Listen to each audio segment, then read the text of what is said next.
Confie em si mesmo. Se você quiser alguém, quem... Obrigado aí, Léo. Pedi para ele tirar essa música, porque hoje eu quero falar um pouco sobre autoconfiança. Essa música fala muito de confiar em si mesmo, de alguns tropeços que a gente passa na vida. E, primeiramente, bom dia, né? Para quem não me conhece, meu nome é Eduardo. Sempre estou ali na porta, mas eu não sou porteiro da igreja, viu, gente? Nem zelador, tá? Eu faço parte da equipe de integração, que também o Irã, o Fred, que é essa equipe que recebe vocês todo domingo, que dá uma mão ali, olha os carros, dá uma ajeitada em tudo. E eu sou cristão há 12 anos, aproximadamente. Sou casado com a Elaine há 4 anos, pai do Bernardo há 1 ano.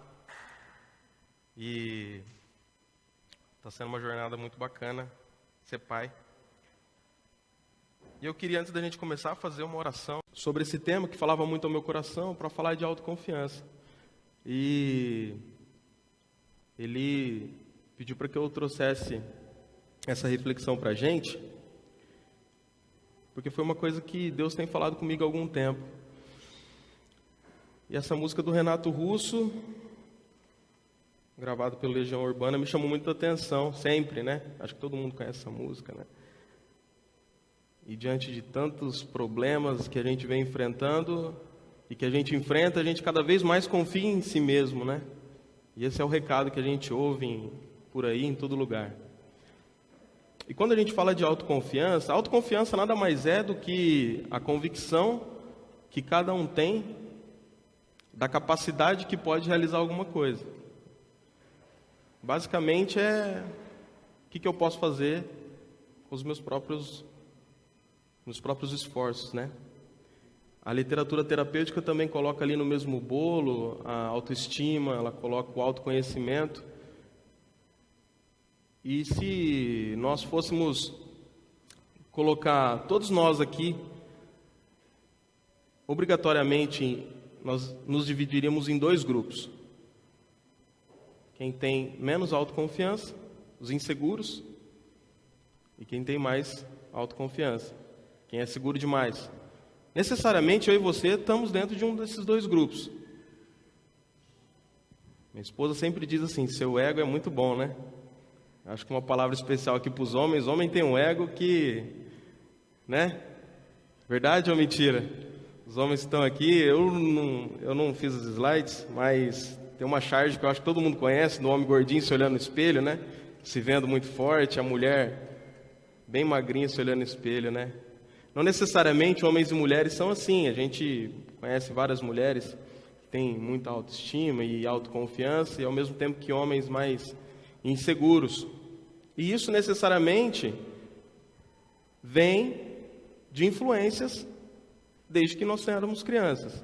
A construção da nossa vida como criança, como família, experiências pessoais, relacionamentos, namoros, vem construindo tudo que a gente é e chegou até aqui. Necessariamente. Eu não sei qual que é a sua experiência com a sua família e como isso mudou. E esse processo de transformação e maturidade, ele não é linear, né? Então, nem sempre eu fui uma pessoa segura, ou nem sempre eu fui uma pessoa insegura. Eu posso ter passado por momentos de insegurança, e eu venho construindo isso com outras fontes e vou mudando. A sensação que nós temos hoje é que esse grupo dos menos autoconfiantes querem pular para o grupo de cá. Se você for numa livraria hoje, naquele balcão de entrada, de 10 livros mais vendidos, 8 são de autoajuda. Quer ver que legal? Agora não, para não mexer no celular, mas chega em casa e digita autoconfiança no Google. Você vai encontrar 5 passos para ser mais autoconfiante. Você vai encontrar 10 dicas para não ser inseguro. Você vai encontrar, se torna uma pessoa mais segura.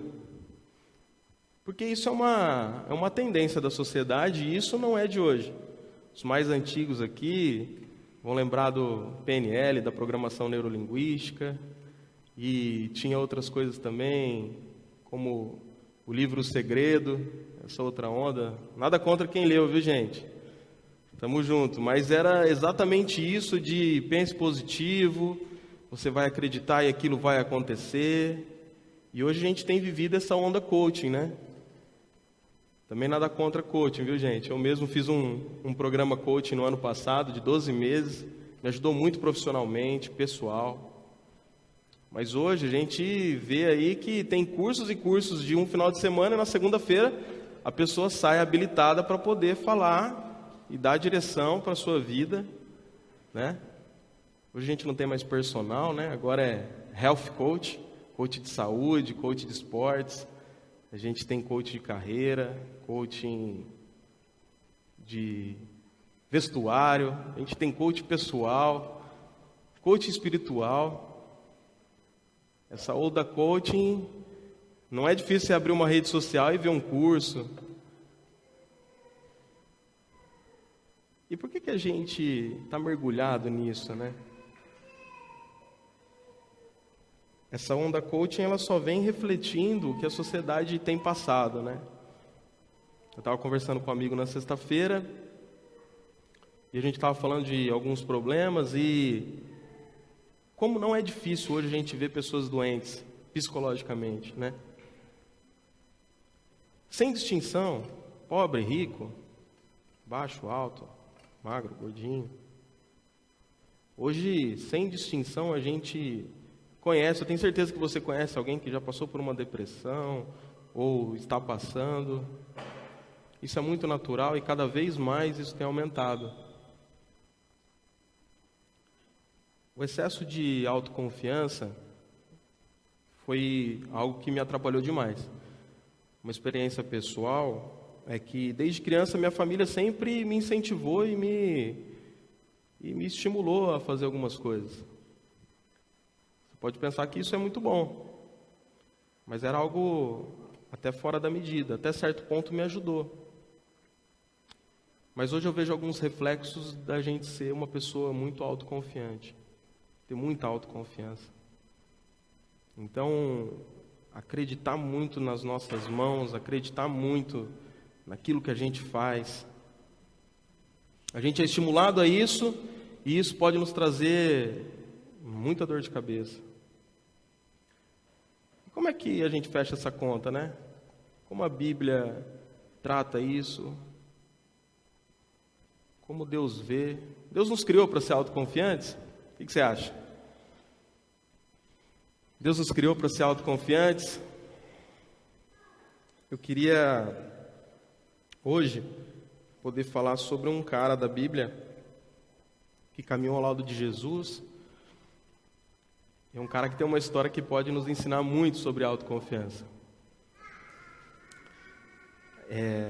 Pedro foi um dos 12, estava ao lado de Jesus o tempo todo, desde que Jesus resgatou ele lá como pescador, e caminhou com Jesus ali os seus 3 anos de ministério aproximadamente.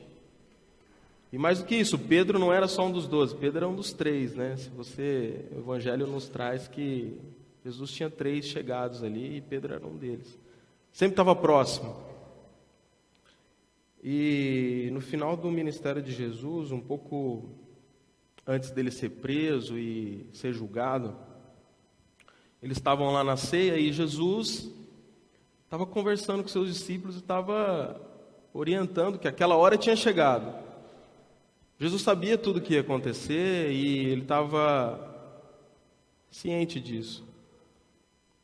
Só que Pedro era um que estava esbravejando e estava falando. E tem uma oportunidade registrada em Lucas 22, que no meio dessa conversa Jesus está falando que que a sua hora tinha chegado, e Pedro esbraveja. E Pedro fala assim: Senhor, eu estou pronto para qualquer coisa. Estou aqui. Eu iria para a cadeia por ti. E ele continua: eu morreria por ti. Jesus fala para Pedro: sinto muito, Pedro, mas antes que o galo cante, você negará que me conhece por 3 vezes. E a história vai se desenrolando. Logo depois dali, os soldados chegam, prendem Jesus e vão levando. Pedro vai acompanhando de longe. O texto mais para frente, no versículo 54, fala assim: depois de prender Jesus, eles o levaram para a casa do sacerdote principal. Pedro seguiu o grupo, mas de uma distância segura. No meio do pátio aqui, gente, é que na época os vilarejos e o sacerdote principal moravam numa espécie de praça, tá? Então, no meio do pátio, algumas pessoas haviam feito uma fogueira e estavam assentadas ao redor dela para se aquecer. Uma das empregadas sentadas perto da fogueira o notou, olhou com mais atenção e disse: esse homem estava com ele. Pedro negou: mulher, nem o conheço. Pouco depois, outra pessoa disse: você é um deles. Pedro negou: não sou. Cerca de 1 hora depois, outra pessoa afirmou convicta: ele deve ter estado com ele. É claro que ele é galileu. E Pedro reage: é sério, gente, eu não sei do que vocês estão falando. Assim que ele acabou de falar, um galo cantou. Então Jesus virou-se e olhou-se para Pedro. O discípulo lembrou das palavras do Senhor: antes que o galo cante, você vai me negar 3 vezes. Saindo dali, chorou amargamente. Em volta da fogueira, essa experiência de Pedro com Jesus em volta da fogueira, a negação de Pedro veementemente por 3 vezes, nos demonstra claramente a crise da autoconfiança de Pedro. Um pouco antes, Pedro estava gritando: eu vou fazer qualquer coisa para o Senhor. Eu morreria por ti, eu seria preso por ti. Jesus conhece o coração de Pedro. Jesus sabia que Pedro o amava, mas Jesus sabia da autoconfiança. Estudando sobre a autoconfiança, finalmente eu entendi por que Pedro negou Jesus. Hoje é mais claro isso para mim, porque eu fico pensando assim, estou tremendo, viu, gente, mas é normal, tá? Eu fico pensando assim, eu sou muito sinestésico, então quando eu leio um texto, eu costumo imaginar, né? E da segunda vez para a terceira vez que Pedro negou Jesus, o texto fala em 1 hora. Eu fico imaginando como é que estava a cabeça de Pedro, né? O mestre tinha falado que ele negaria 3 vezes. Na segunda vez ele negou, e depois de 1 hora, como que estava o coração, a cabeça? Ele estava se enxergando: já neguei 2, falta só 1, né? Como foi essa crise de Pedro? Hoje eu consigo entender e perceber como Deus usou a história de Jesus e Pedro para nos ensinar sobre autoconfiança. Em volta da fogueira, Pedro nega Jesus por 3 vezes. Em volta da fogueira, a gente vê claramente a crise da autoconfiança de Pedro. Pelos braços e pela força não dava. Mas aí você vai me falar: Eduardo, e aí? Eu preciso ser inseguro então? Porque ser autoconfiante não rola? Em volta da fogueira. Em volta da fogueira, o único evangelho que... Depois que Jesus foi... Depois desse momento da fogueira do pátio, Jesus foi encaminhado, ele foi julgado, foi condenado e foi crucificado. E depois desse momento da crucificação e da ressurreição de Jesus, ele apareceu para alguns que estavam com ele durante a jornada. O único evangelho que que relatam a terceira aparição de Jesus é João. Lá no final do Evangelho de João, no capítulo 21,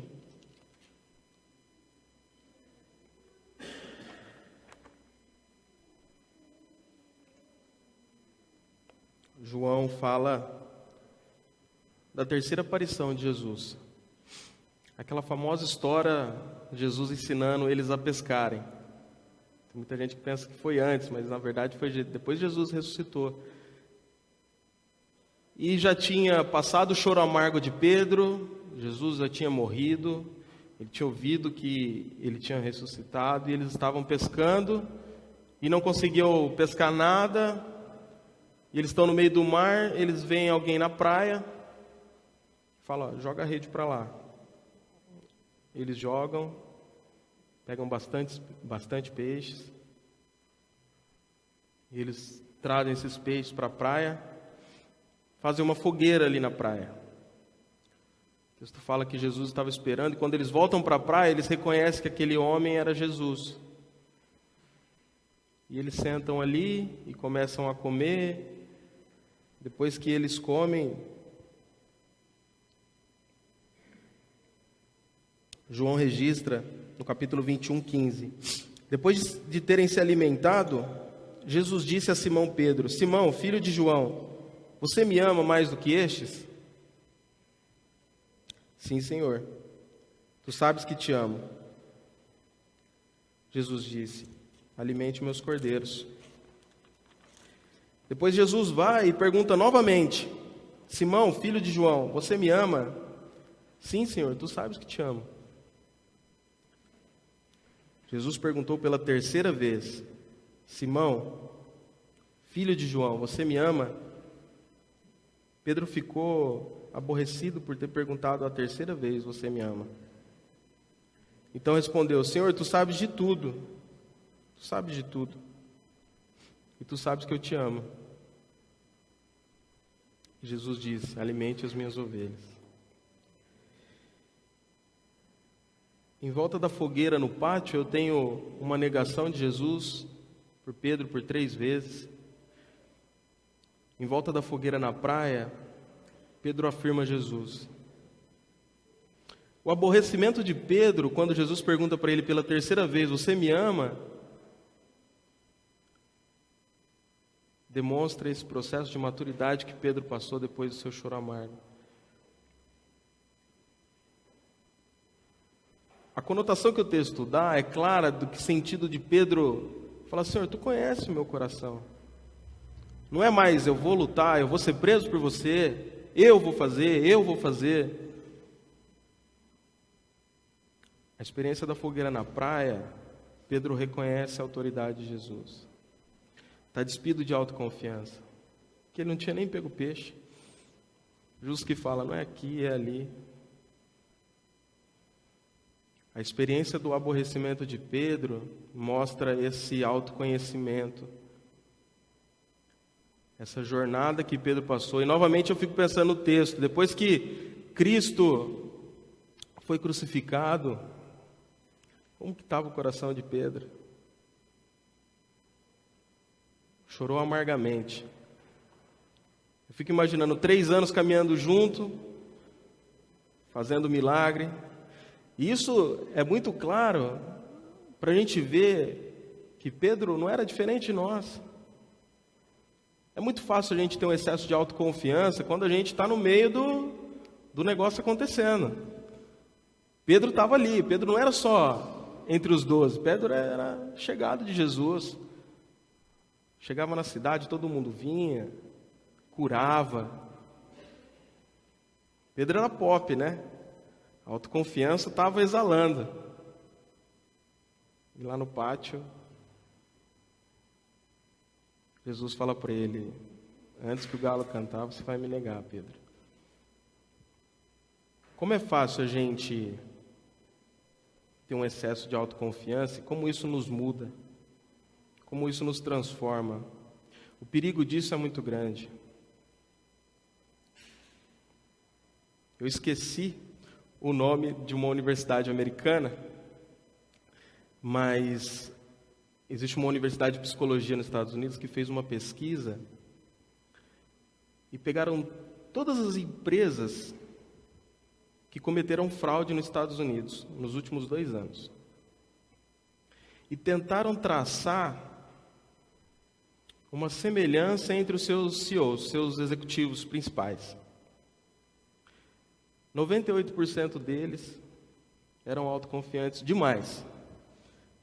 E a gente conhece quem é autoconfiante, né? O cara chega e tal. 98% eram autoconfiantes. A autoconfiança, às vezes em excesso, muda até nossos valores. A certeza deles de que iam dar um jeito na empresa, fazer algo que ia revolucionar, era tanta que eles acabaram cometendo fraudes.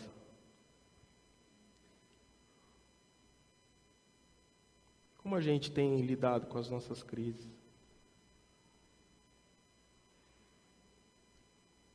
Que parte da fogueira a gente está? Eu ainda estou lá na fogueira do pátio, estou cheio de mim.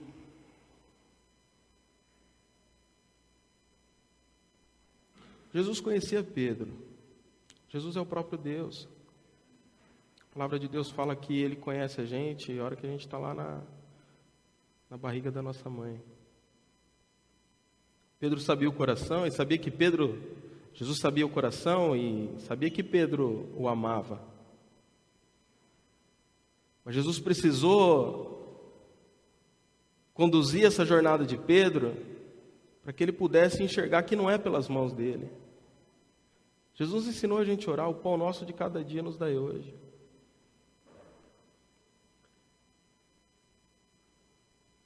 Se o pão chega, não é pelas mãos nossa,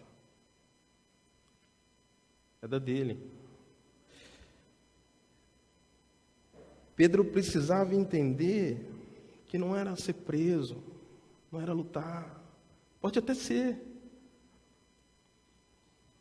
mas não pelas nossas forças. E o seu aborrecimento lá na praia, por 3ª vez, né? Ele se desarma e mostra que passou por uma jornada de maturidade, se autoconheceu.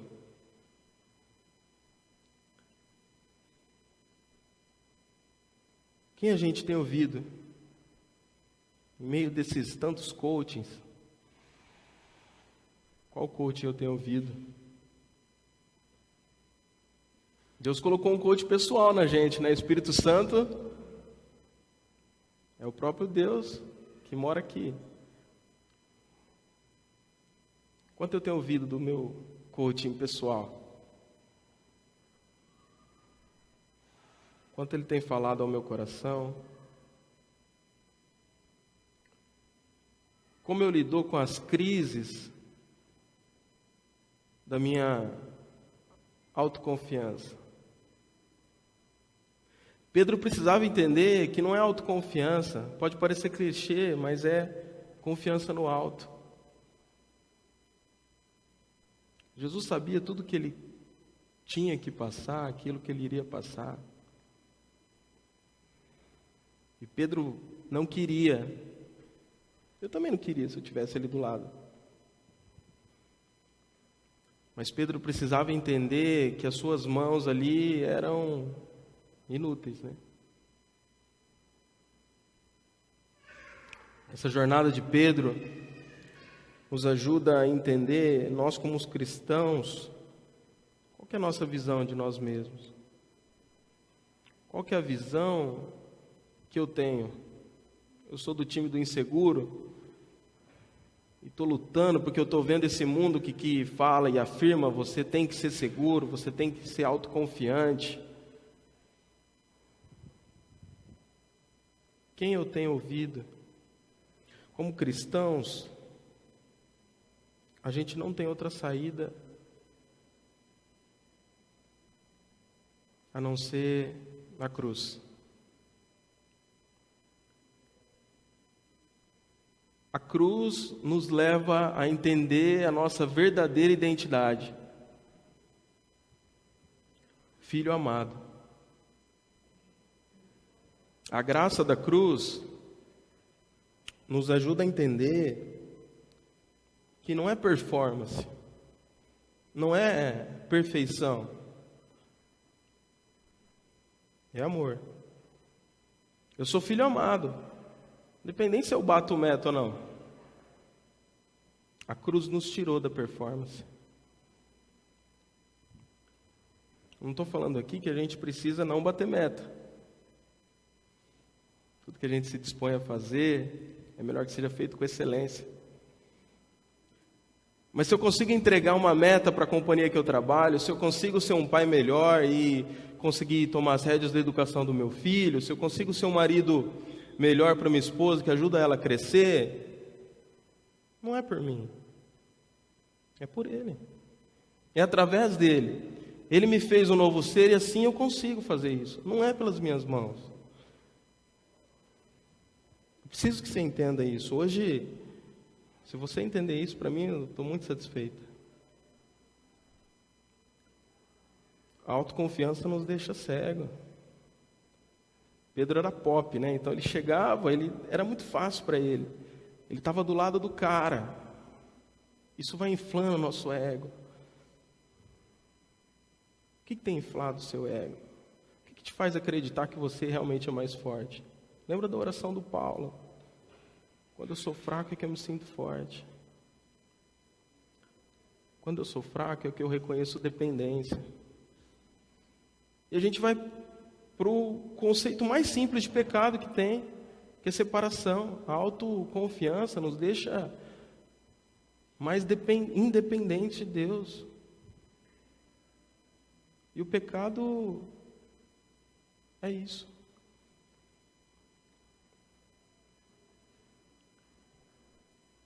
Quem a gente tem ouvido? Quanto eu ouço do Espírito Santo de Deus na minha vida?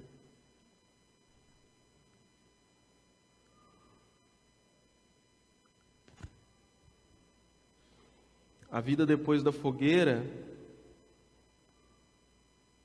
é o que a gente tem que pensar hoje. Pedro foi um grande homem. Depois do choro amargo, depois do encontro com Jesus na praia, Pedro foi um dos fundadores da igreja. Jesus o escolheu para começar todo esse movimento aqui. Pedro foi um grande cara, escreveu as cartas, ajudou muitas pessoas. Mas necessariamente ele teve que passar por esse processo de amadurecimento. A vida depois da fogueira é o que a gente precisa pensar hoje. A vida depois da fogueira me reflete a olhar para a cruz e saber que nela eu tenho a verdadeira segurança. Não é autoconfiança, é confiança no alto. É confiança que Ele faz através de mim e por mim. Cuidado com a autoconfiança. É só na cruz que eu consigo entender a minha verdadeira identidade de filho amado. Não é o filho aplicado, o filho obediente, o filho que dá resultado. É filho amado. O amor de Deus muda quem nós somos. Quando Ele muda quem nós somos, eu estou livre disso. Deus não espera uma performance, isso é religião. Deus não espera que eu faça coisa para Ele. Pedro queria ser preso, queria morrer por Jesus. Mas Jesus sabia e conhecia o coração de Pedro. Não, Pedro. Ali na praia, Deus vê a maturidade de Pedro. Deus vê que foi difícil a jornada. E depois eu fico pensando também novamente, como é que foi esse tempo até Jesus ressuscitar e falar com Pedro? Quanto tempo durou esse choro amargo? Eu não sei se você está nesse processo, mas como eu disse no começo, a minha família sempre me estimulou a isso. E hoje eu vejo que eu tenho que lutar com muitas coisas, porque a sensação de convicção que dá conta de fazer é muito, muito fácil. E quando a crise vem, que você não consegue fazer, aí o tombo é maior.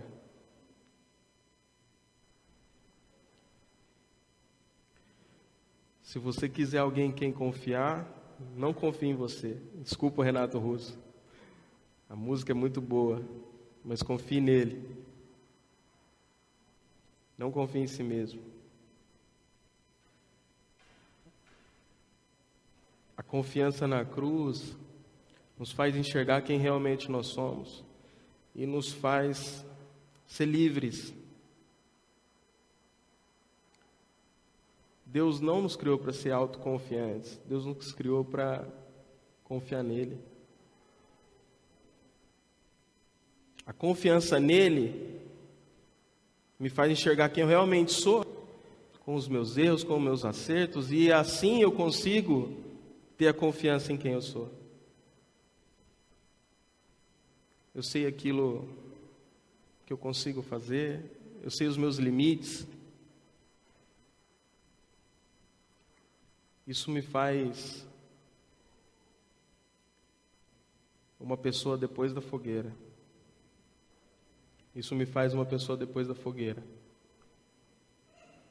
Que Deus nos ajude. Eu queria orar para que a gente pudesse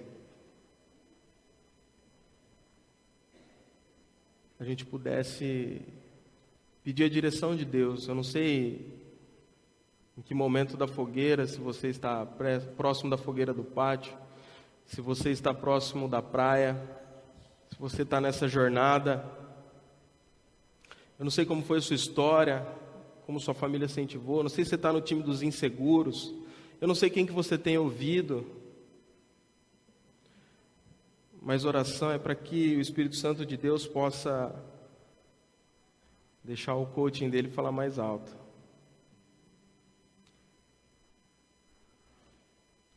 Pai, nós te agradecemos mais uma vez, Senhor. Nós te agradecemos por ter nos dado Cristo. Nós te agradecemos, Pai, por ter nos feito sua imagem e semelhança, Deus. Nós te agradecemos pela cruz, Pai.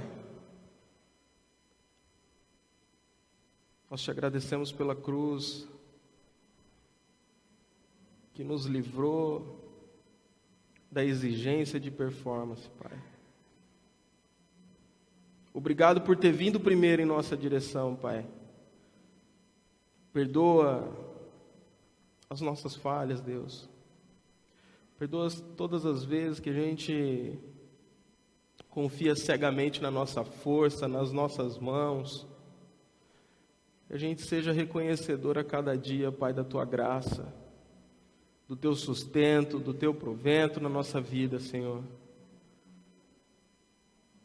Nos deixa ter mais sensibilidade a olhar para a gente, Pai. Que a gente possa aumentar o nosso autoconhecimento. Que a gente possa saber quem realmente nós somos, Pai, olhando para a cruz. Nos ajuda a entender isso, Pai. Semelhantes a Pedro, nos conduz nessa jornada de maturidade, de transformação, Senhor. Sejamos filhos amados, confiantes no alto, Pai, e não autoconfiantes. É pelas Tuas mãos, Senhor. É pela Tua direção, através de nós. Em nome de Jesus. Amém.